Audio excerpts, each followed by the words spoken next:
I can't see what kind of mother I would be if I only put all my energy into Remmy and none of it onto me or to us. Like if we didn't continue doing the things we did, if I didn't continue taking care of myself, the things that matter to me, eating healthy, working at prioritizing, getting my nails done, going out with my girlfriends. Those things may not seem important to other people, which is fine. But to me, that's also what made me me. So if as soon as Remmy came, I was just like, oh, I don't matter anymore. Only this child matters. I don't think I'd be a very happy mom. I think I'd be a little bitter mom. And as time went on, I'd probably get a little more bitter.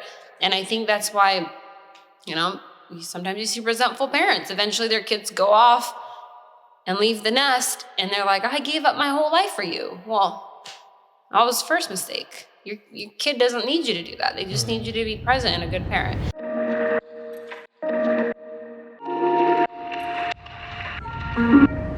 What is a pleasant interruption? What we consistently see is billboards saying that we're too fat. We got DUIs and speeding tickets that we need to get out of. Negative stuff is always in our face. Some of the art that I specifically put up is very positive. And how does the world look painted in color? That's an idea worth spreading. I'm co-founder of Beautify Earth, and our mission is to really paint the world in color. We believe that by painting the world in color, turning frowns upside down, we can end apathy, we can end blight. And that's a lot of the reason as to why I do this. And Lincoln Boulevard, known as Stinkin' Lincoln, one of the ugliest streets in Santa Monica, which happens to be one of the most beautiful places in this country. And there's no excuse for an ugly street like this. I get really excited talking about it. I get really excited thinking about it. It's really a movement, and it's more than paint. It's sculptures, it's gardens. There's so many different ways of how people can beautify Earth. If we consistently lead by example and let our results speak to us, that is the catalyst to moving this forward.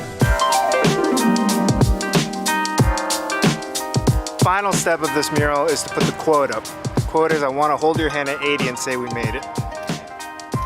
And the intention behind this, because it is a labor of love, is part of how I'm going to propose to my girlfriend. The ripple effect from my work and my art and Beautify's work, people share these very vulnerable, very intimate stories. But it's so fulfilling when someone sits there, posts something sometimes very dark and painful, or something very light and bright, and they floor me. I mean, they crack my heart wide open. It's amazing. I had a woman stand in front of the You Are Beautiful mural, and she was diagnosed with cancer. She wrote this really long post on Instagram, and she just said, I am beautiful, I am strong, and I'm no longer gonna hide. So her lens completely flipped because of what she saw on a wall. That's why I keep doing this. That's amazing. We're done with the hard part, or maybe that was the easy part, because the hard part's yet to come, which is the unveiling to who the person is dedicated to. So I painted this mural for you, babe. Oh my God!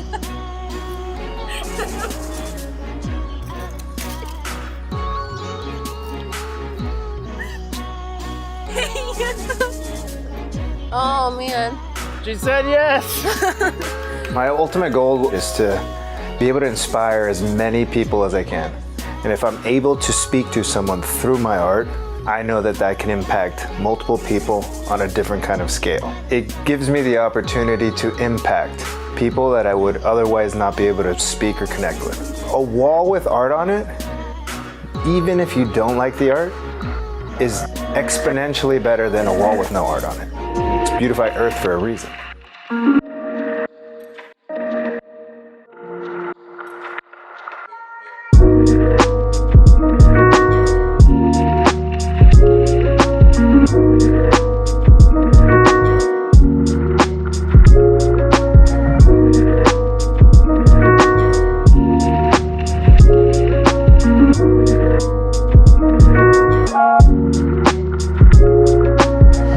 I'm Zee Rojas. I am on the Live Through Love podcast today with my husband, Ruben Rojas, and we are talking all about my move to Los Angeles, how we met, how we fell in love, and parenting, and everything in between. Stay tuned.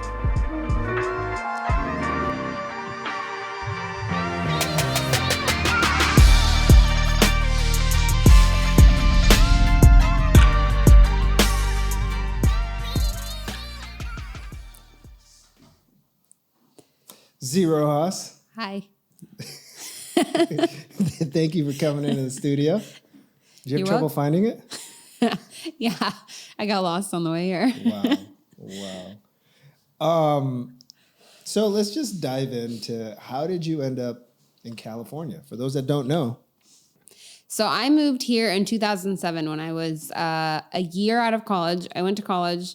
I tried it out. It wasn't for me. To the disappointment of my parents, I quit. And I quit college. And I didn't really have a plan. I just knew I wanted to be in a big city. I'm from a really small town, Indiana, Crawfordsville, Indiana. And I pretty much flipped a coin to where I'd end up. And I knew it was between New York and California and LA, which I'd never been to either place, but I knew I belonged to one of those. And basically the reason I ended up here was if I had to sleep in my car, I knew I could find parking, or I assumed I could find parking. I actually didn't know, but I knew I could find parking over New York. I also knew if I had to sleep in my car, it was going to be warm in California, and I'd probably die in my car, frozen in New York. So that's really the only reason I ended up here. Little popsicle Z. Yeah, that's pretty much the deciding factor of why I ended up here. Is I had no job, I had no money, I had no really direction. I had no idea what I was going to do tomorrow. I was kind of going day by day. Best decision of my life. YOLO. I was very YOLO.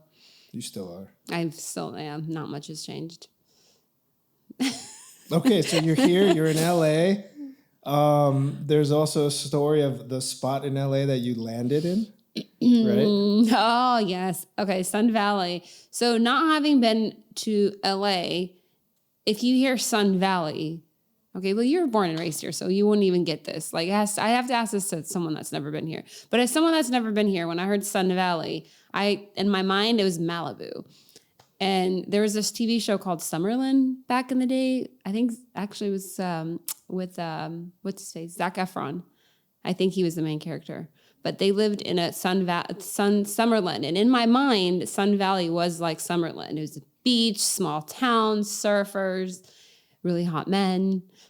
And I got here, and for anyone that knows, you know where that is.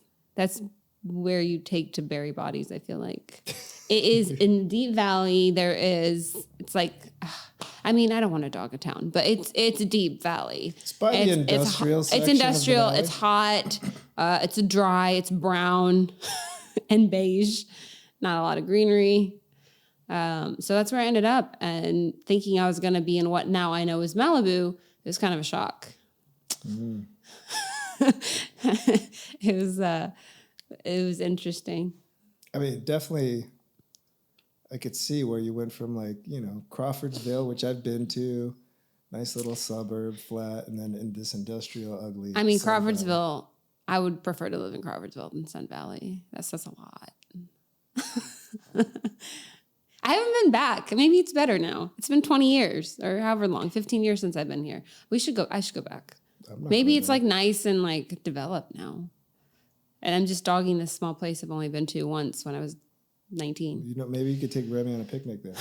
No. Okay, so now you're here. You had one night in Sun Valley. Yes. Then you ended up going to part of it? 2 nights. 2 nights. Ooh. Because the first night, I got there late. I was creeped out, but I had nowhere else to go. And I didn't know where I really was. And so I slept there. The next day, I put all my stuff in my car, drove to Sunset Plaza. This is before we had iPhones. So I had to Google Map everything. So I had to ask these people if I could Google Map it on their computer. I printed it out. And if I got lost, all I had was Google Map, which is funny because now I can read a map no problem. At the time when you're that age, you think a map is the most complicated thing. It's so easy now. It's so crazy. But in my mind, if I veered off my Google Maps that I printed out, I am lost to the world. You have one way of getting there. I have no way of getting home. So I kind of just stayed on the path. But I was on Sunset Plaza, and that's kind of where a lot of why I'm here today is just that drive there. I got a job that day by accident. A guy told me to come back tomorrow, and I came back tomorrow, and he really gave me a job. So Yeah, so you found a job, you found a couple other odd jobs, then you ended Yeah. up in what? I waited tables for most of my time in LA. So my first job was sushi. I'd never had sushi before, and this guy picked me up on the side of the road. He like drove around in a circle, and I was talking to my best friend back in Crawfordsville at the time. And he honked at me, and I was like, oh, this is weird. And then he came back and found me. And my girlfriend's like, keep walking, because she thought I was going to get kidnapped. But you know how I am. And I was like, hi. And he invited me to lunch. I had no friends. And how am I going to make friends if I just say no to the first person that wants to hang out with me? So I went and had lunch with this random guy. He was super nice. I didn't get like creepy kidnap you vibes from him. So we went and had lunch. He took me to Sushi on Sunset, which most people know where that is now. And I had never had sushi. And I ate the whole edamame, the whole pod. And some little lady next to me was like, oh, sweetheart, that's not how you eat it. But when I was using the restroom there was an older man who is the owner of Sushi. I didn't know at the time, but we just conversated, and he's just like, you're not from here, are you? And I said, no. He goes, oh, I'm from Ohio. That makes sense. Like, girls from LA aren't this nice. And to me, I'm like, we're just having a conversation. Like, I wasn't being nice or not nice. I'm just having a normal, like, I could either stare at you awkwardly or just be like, hello. So I just went into like, oh, I just moved here yesterday. I'm looking for a job. And he's like, come back tomorrow at 5, you're hired. So that's how I got my first job. And then from there, one of the girls, this girl, Autumn, I wonder what she's doing now. She let me live in her studio. I kind of told her the Sun Valley / Malibu story. And she's like, oh, no, get your stuff. You're living with me. So she let me stay with her in an apartment on Fuller and Hollywood, which is the entrance to Runyon Canyon. So like when I put all that back together, it's kind of funny where I ended up. But I lived with her in her studio for like 6 months while I saved up money. Got my car towed. The next day, I thought it was stolen. Freaked out. And then I found out you can't just park wherever you want, because you can in Crawfordsville, but not in LA. So this is like all within like a week. And then eventually I met this other girl, and then her and I became roommates from Sushi. We're actually still friends now. And then, yeah, it just kept going from there. It's just kind of crazy. So you flipped a coin, got in a car, went to LA because it's warmer and you know you can find parking, but then you ended up getting towed later anyway. All via MapQuest. I actually don't know how I got my car out because I had no money. MapQuest, but then you found the Sun Valley place on Craigslist. Right? Like, what did we do before an iPhone? Like, we actually had to sit on a computer and do things. Yeah, it's just kind of funny. I had the Razor when I moved here, which I thought was the coolest phone. Was that really thin one? Do you remember? Yeah. And I thought it was so cool. Yeah, that's what we had. I remember that I drove down Rodeo. You know where Rodeo is? Mm-hmm. I randomly ran into it, and I was like, oh my God, I found Rodeo Drive. First of all, it doesn't even say drive. I think it says street or avenue, but that didn't register at the time. I drove like 20 minutes both direction from the start point, like 20 minutes that way, came back 20 minutes that way, looking for like the glitz and glamour, which I never found. And if you've ever been on Rodeo, it's not Rodeo. So it's just, that's how. Oh, what city was that? Inglewood. And I had a stick shift Jetta because my dad made us all learn, my sisters and I all learned stick before he gave us a car. And I had this little tiny putt-putt stick shift Jetta that I took up La Cienega for the first time ever. Anyone that's from California knows if you've never been up La Cienega, you don't take your first stick shift up La Cienega. So that was, again, all within 1 week. I had a very active first week in LA. So you had a huge crash course. But LA didn't kill you. No, it didn't. It tried. Right? I mean, I feel like it still tries, but hasn't killed me yet. No. So how long were you here before we met?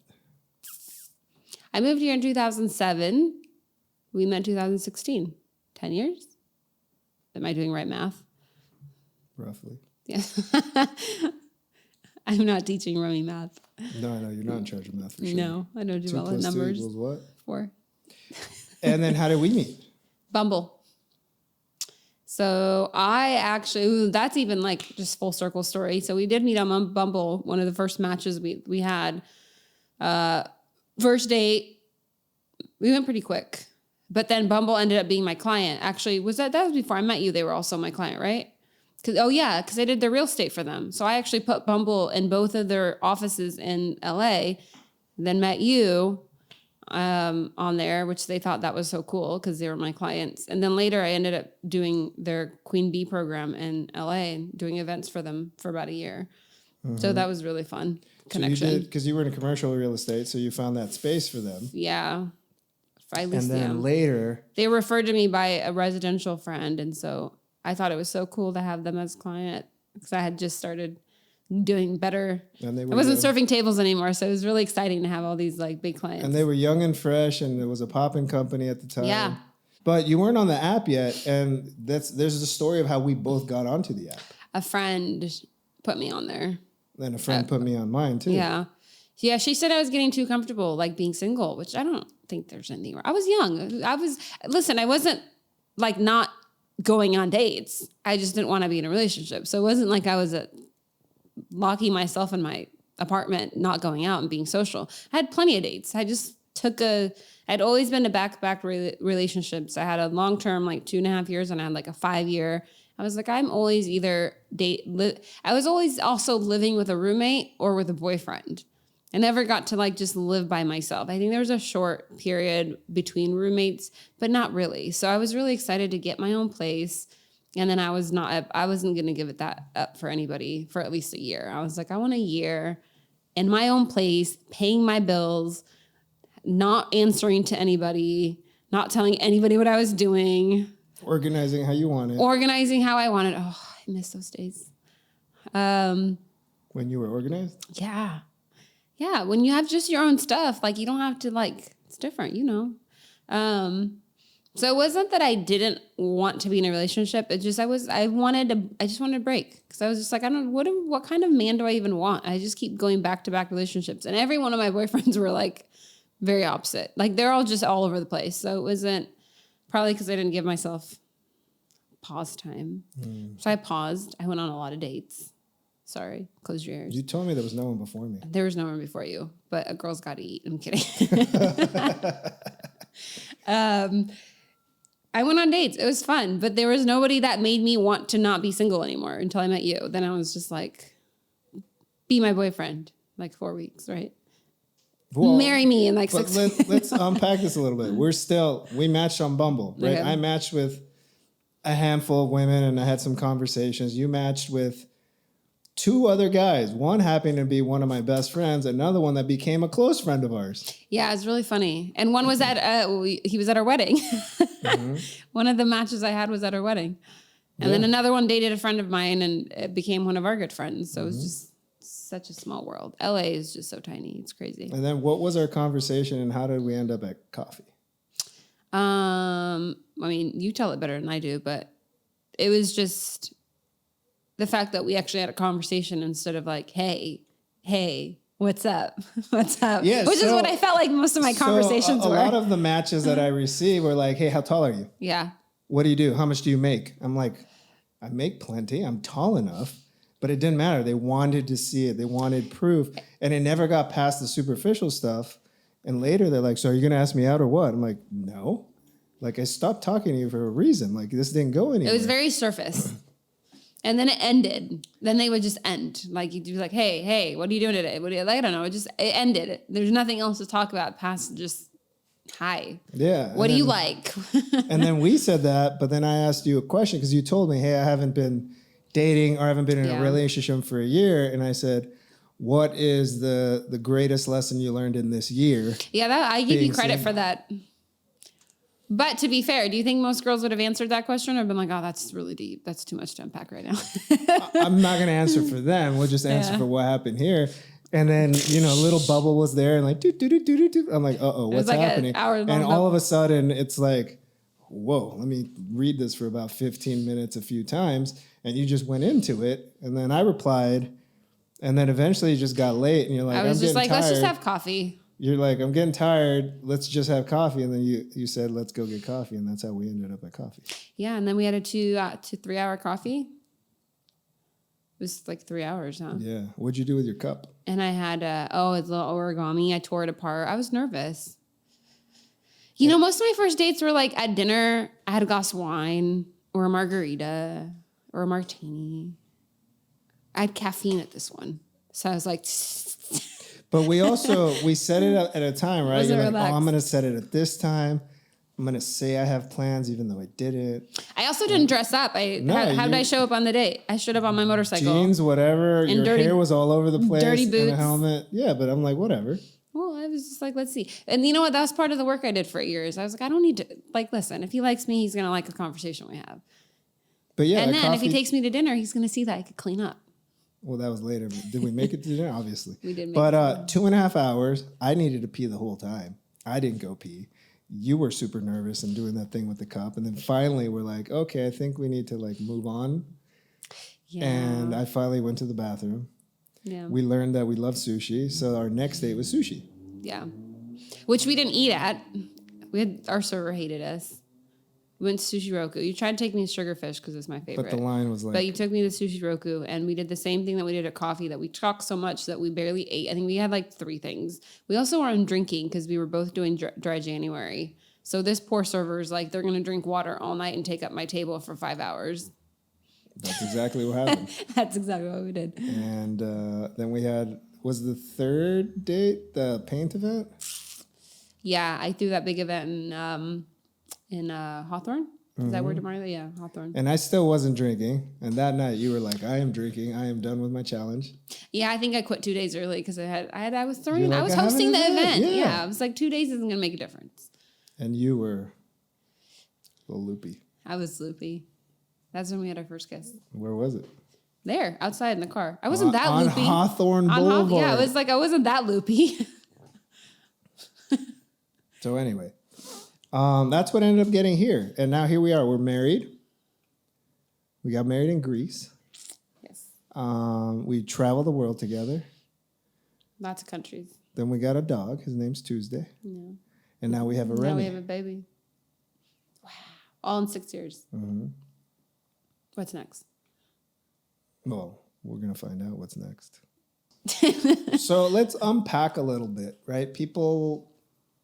I've asked this before of people, and people ask me, and they still ask me now, like, how do you know she was the one? And I'm sure people have asked you as well, but I'm asking you, like, how did you know? You were very open. You're very open. You're very emotionally available. I guess you weren't like afraid of having feelings. And I felt like I was always in relationships. Well, for me personally, I was in relationships where parts of those people were emotionally unavailable. And they wanted to do things because they were afraid they might lose the relationship, not because they really felt it. And for you, I felt like you were on the same level as me as far as your feelings and your emotions, and you weren't afraid to show it. You weren't afraid to say it. And parts of me, I felt like you just weren't scared of having like messy parts of the relationship. You showed that pretty quickly. You know, that's rare. Most people are like, especially how quickly we went. You weren't afraid of how quick we went. I had people in my life, they're like, oh my God, you just met this guy. Because after I met you, I told all my friends I'm going to marry this guy. And they're like, you've known him for 2 weeks. It's like, I'm going to marry him, don't worry. And they were all like, you're moving too fast, like, blah, blah, blah. You need to, like, you know, what's this? I hate this stupid saying. Why, I don't know, what the thing with the milk and the cow? Why?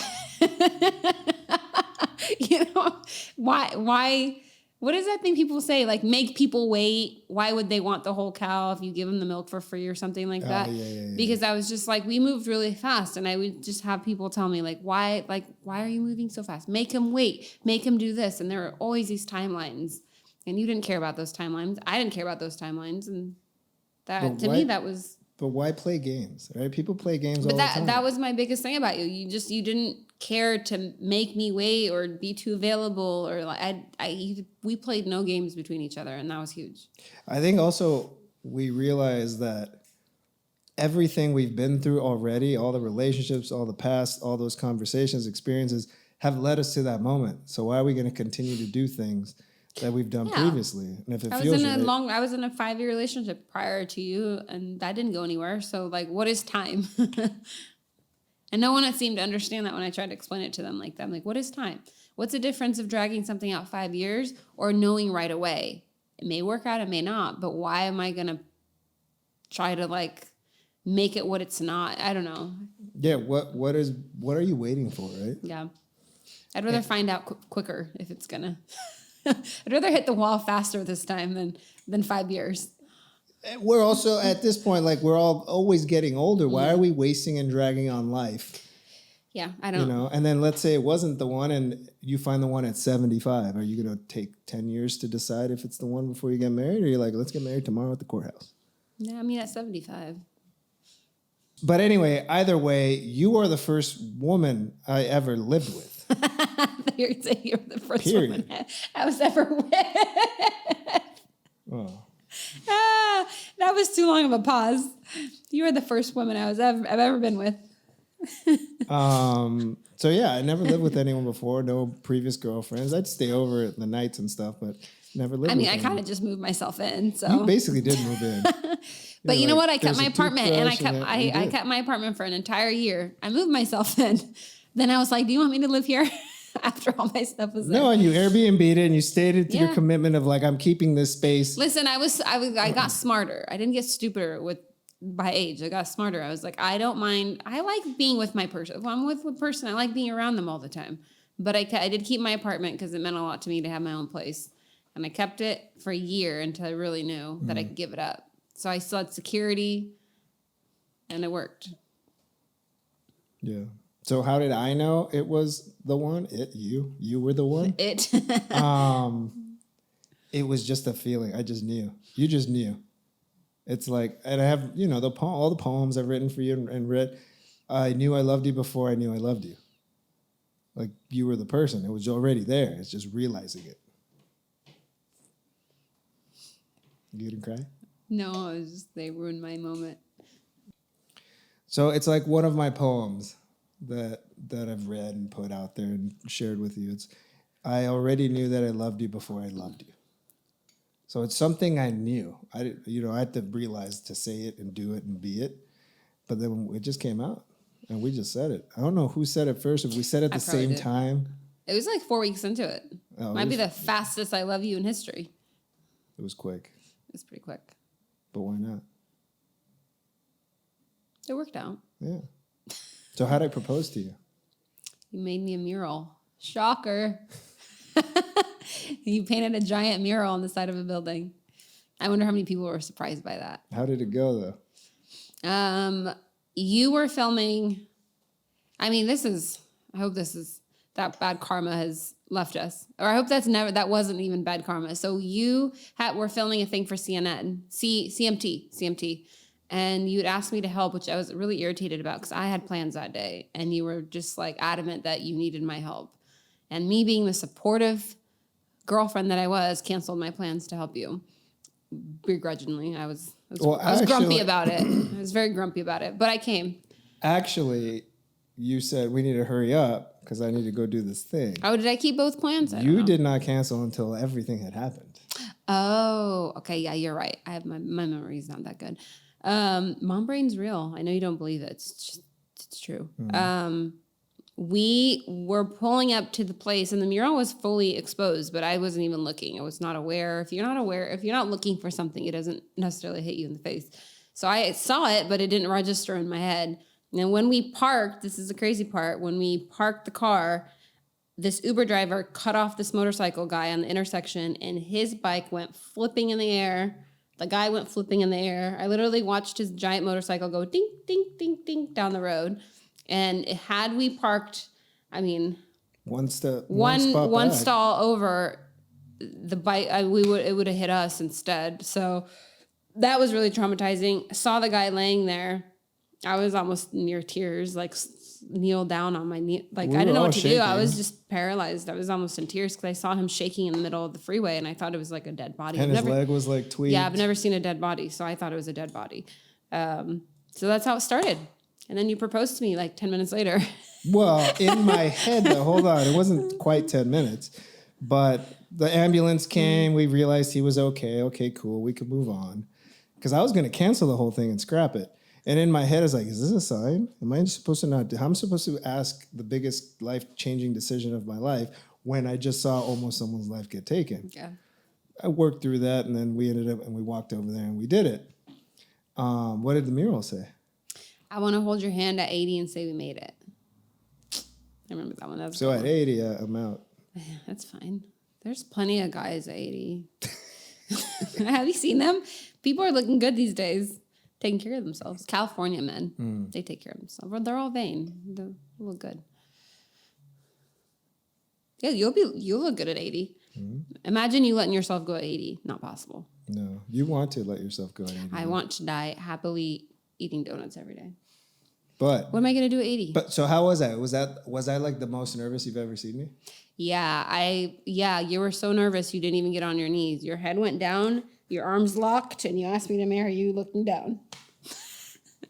I had to ask you to get on your knees. I think you might have been sweating a little bit. I was petrified. Yeah. I literally, in my head, I'm like, I'm going to do this whole thing. And all of a sudden, I'm just will like... you marry me?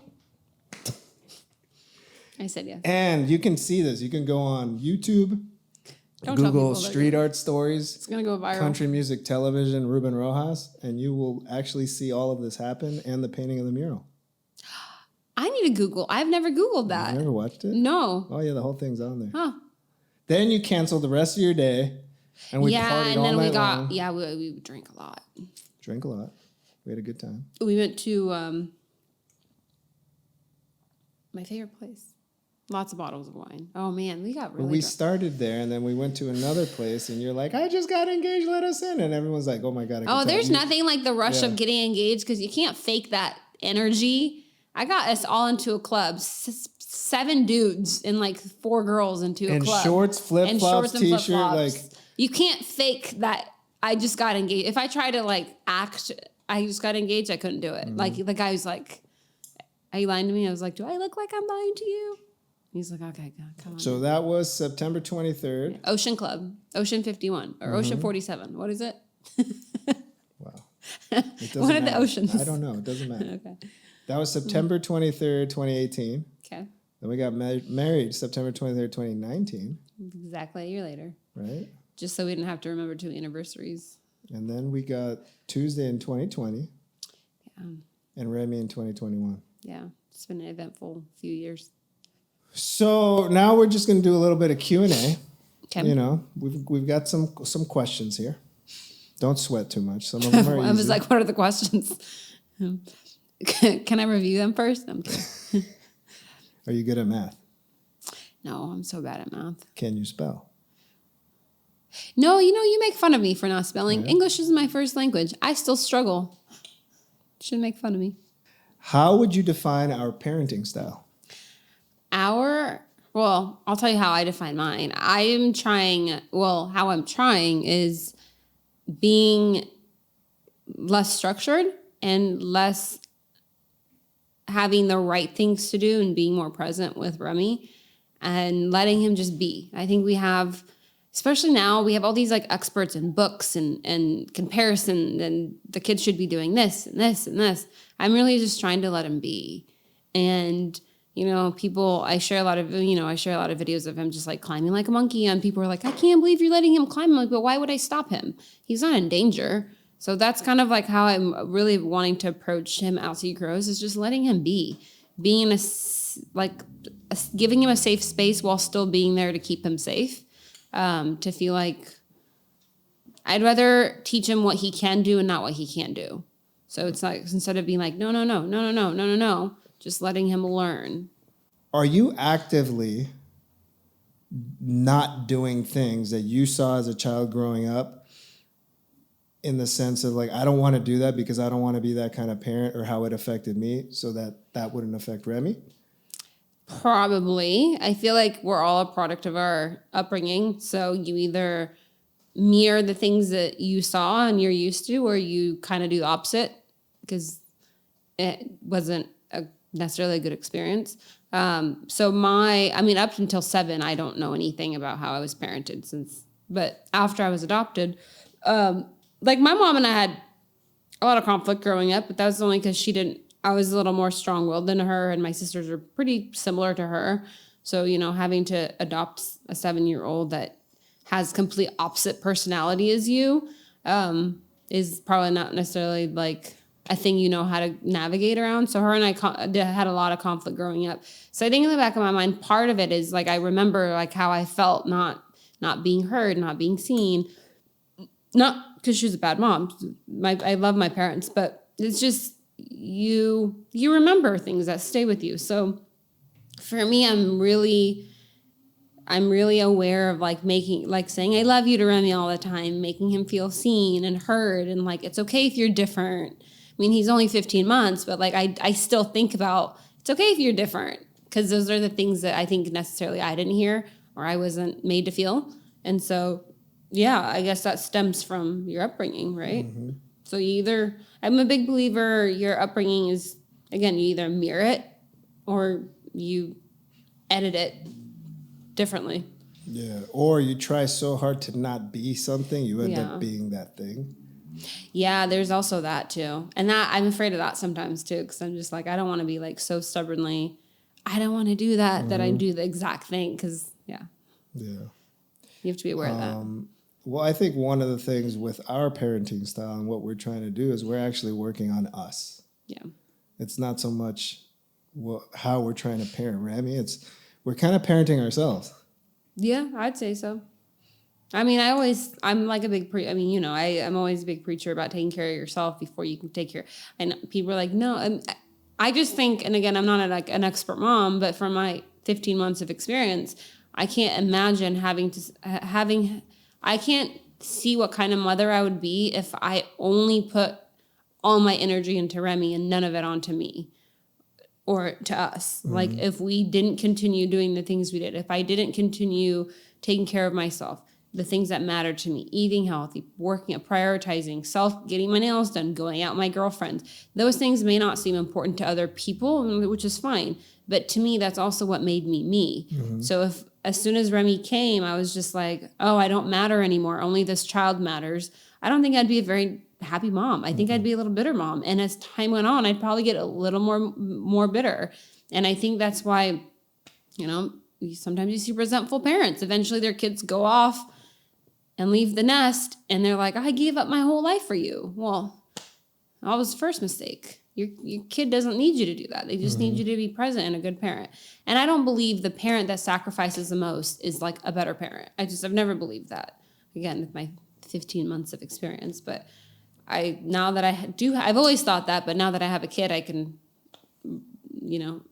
really strongly say that. But that applies in everything, right? The martyr mentality doesn't mean you're going to come out on top. If you can't take care of yourself first, you can't take care of anybody else. And that's I wish we taught that more to parents, because I feel like we just teach parents that they have to do more and more and more and more and more and more and take on more and do this and do that. And I get comments all the time, how do you make parenting look easy? It is not. It's the hardest thing I've ever done in my entire life. But I do what I can. And then sometimes a ton of stuff doesn't get done, and that's okay. And sometimes I go get my nails done instead of doing something for the baby or for the house, because it's just, that's what I want to do today. Then I don't feel bad about it, because it's, you got to fill up your own cup. Yeah. One of the things I say is, like, with the self-love conversations, if I can't show myself to be kind and gentle with myself in those conversations and show me looking in the mirror and choosing love myself every morning, as you know, Remy's running around doing everything we're doing. He takes it all in. Yeah. So he can also take in more than we see of each other, because there's no filters. There's no world that has jaded him. There's no memories. There's nothing to reference. It's just coming at him. So if he sees you loving yourself, if he sees me loving himself, he's going to know how to love himself. Yeah. But if he sees, oh, my parents love me so much, but they sacrificed everything, that means I have to do that when I'm older too, right? There's that continuing. So I think we are the blind leading the blind in the parenthood, but I think we're doing a great job. I will pat ourselves on the back. Yeah, I'll take that. So let's talk about trust. Okay. How important is trust in a relationship and between us? Very important. The most important thing. If you don't trust your partner, I don't know what you're doing with them, to be honest with you. I don't know what the foundation of a healthy relationship is. Trust. Whatever that means, as long as if you don't have trust, you don't have a relation. I mean, it's not that's a foundation. That's a whole thing of relationship, and everything else is on top of trust. Like in my past, I've had friends that are like, I just have to check, like the whole checking people's. I have never ever had the need to check your phone. Like I don't even think I've thought about it once, ever. It doesn't even cross my mind. And I think that says a lot about our relationship too. But at the same time, I think we give each other enough freedom where we don't feel like there's anything not to trust. I don't know how to explain that, but you let me be who I am. I go out with my friends. You're like, get home safe. You don't ever ask what time are you coming home? Where are you going? Who are you with? You're just like, get home safe and don't wake me up. That's it. And it's vice versa. So it's never been an issue. And I think that's great.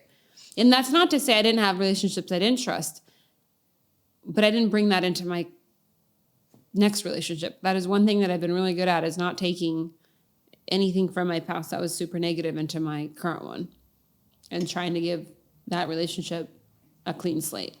Yeah, not bringing in our baggage from the past. Yeah. But like we've gone out and you'll leave me out.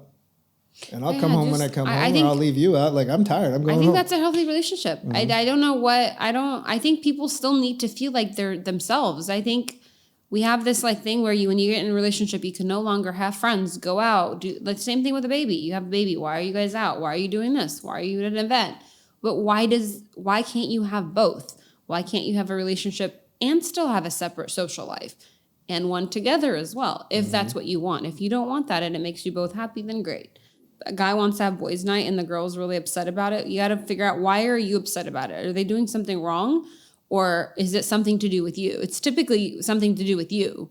They're having a bagel with their boys. Like it's not even, they don't even have to be out. It could be a 12 p.m. afternoon hangout. You have to self-reflect and figure out why it triggers you so bad. So next question, right? Okay. Some people operate of like, oh my God, I had kids. Now my life is over. Some people operate, oh my God, I have kids. They're an accessory and my life is not over. We're continuing to move forward. How do we operate and how do we manage to, bring Remmy all over the place with us? He's literally just an extension of us. He's so fun. He's like a conversation piece. Like you go anywhere, you have a conversation piece. No, listen, it's not easy. Like I never want to even pretend or make it look like it's easy. It's so much work. But you just pick your battles. And for me, it's important for me to go see my friends. And if I have to take my son with me, great. And we also are so lucky to have a group of friends that just love our child the way we do. So it's never been an issue. We're lucky enough that everybody wants our son to come. I mean, we went to an event where they were like, where's Remmy? Because we decided to have a babysitter that night. Right. So yeah, he's just an extension of us. We travel with him. We take him to bars, restaurants, parties, events. And I feel very lucky to have a partner that is able to do that with me. Yeah, I believe he's an addition to our life. That doesn't mean our life ends. Yeah. We continue traveling. That hasn't stopped us. We're going to continue doing who we were and what we were. Yeah. But now we're doing it with our son, and he's now that part of the new adventure. The one thing I was telling a friend that was having a baby, I said, the only thing I'll tell you, the only unsolicited advice I'll give you is a baby doesn't come with a predetermined life. So all these rules and experts and things that you're supposed to do or not supposed to do, just forget it and do what feels right to you and your family. Because every family circumstance, personalities, everything, homes, environment, they're all different. So these experts can't possibly give you the right answer to everything. So do what feels right, and whatever your child is used to, that you make them get used to, is how they're brought up. Like for just one example, we never did dark room crib naps for Remmy from day one. The reason for that is we all have a very active life. He's never missed a nap. He naps anywhere, everywhere. He's napped next to a DJ booth. Not like right on it. So in case people are like, that's not safe. But like, there's not any amount of noise that'll keep him from his nap. But that's only because that's how we raised him. So he doesn't know any different. But if all Remmy knew was dark room, white noise, crib naps, our social life would be impossible, right? Yeah, that's your prison that you just built. Then he would never nap unless we gave him that. So your baby gets used to whatever life you give them. They do not come with we all think that we have to exist into the baby's life. No, they're existing into your life. That's what I believe anyway. I could be wrong, but he sleeps everywhere. It's worked really well for us. We've walked the streets of Barcelona and he's sleeping in his crib and we're just sightseeing and doing our thing during his nap time. Just going with the flow. Do we plan on having more kids? Are you carrying them? I wish I could for you, but I can't. Sorry. You do not wish you could carry them from me. Even if you could, you wouldn't do it. Not It's really. such a lie, blatant lie. Yeah, we're going to have one more. We're going to have one more of our own, and then we plan to adopt. I want 3, but I'm not carrying 3 children. Pregnancy is hard, man. Yeah, the next adventure. Yeah. What's the hardest or the greatest thing that we're working on right now actively in our marriage? Communication. Are you sure? Well, I was trying to make sure I understood the conversation. I think communication. We want to make sure, because we're pretty good at a lot of things, but with a kid, I think I'm more hyper aware of everything, of like leading by example for him. So if I used to just like blurt things out, I'm more aware of how I'm trying to be more aware of like how we speak to each other, because they are little sponges. So I think just making sure he has good example of communicating and how to act and treat people, and they really do what you do. So that I think that's what we're trying to work on, is just being mindful of how we are, especially around each other. Being the best we can be. Yeah. Last question. How do you define living a life through love? Living a life through love, how I define it, I think it's, like I said earlier, is self-love. Living a life through love is making sure you fill your own cup before you try to fill other people's cups, because if yours is empty, it's going to be really, really hard to show up for people and to love people and to be there for people. So I think living through love, it starts with you. Perfect. It does. Thank you. Thank you. See you home later. What's for dinner? I'm not cooking. Sushi. Done. And where can people find you? I am on Instagram as Zee Rojas. That's the only thing I'm hip enough to know how to use. I don't have a TikTok or a Twitter. I think I reserved the name. Just Instagram, Zee Rojas. Never had a Twitter.